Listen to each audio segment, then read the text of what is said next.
Hey all, Richard Nelson here with the Commonwealth Policy Center. As we navigate this corona pandemic and practice social distancing, many of you will be using social media to bring messages to your congregations.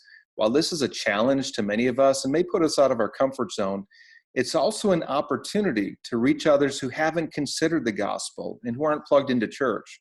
So keep in mind that if you're broadcasting on Facebook Live or on YouTube, your church services are now very public.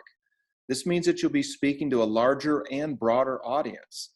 I find that when followers of Jesus enter the public arena, it's important that they use language that the listeners understand. It's easy for us to speak Christianese, but the listeners might not get it, those outside of the church, that is. What may draw an amen from somewhere in the pews may raise an eyebrow with somebody who's never stepped inside of a church. Be mindful of your language and your tone. What might appear casual to you or your congregation might come across as hateful to an outsider.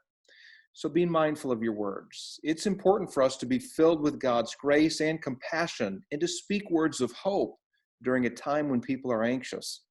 Now, I understand the frustration that many are feeling. There may be disagreement even with governmental policies, but may I encourage you to be supportive of our leaders? We're told in 1 Timothy 2 to pray for our leaders. And in Romans 13 tells us to submit to those in authority. Our leaders are bearing a heavy burden right now, and this is an opportunity for the church to support them by lifting them up in prayer. Some may disagree with Governor Beshear's order for churches to forego meeting.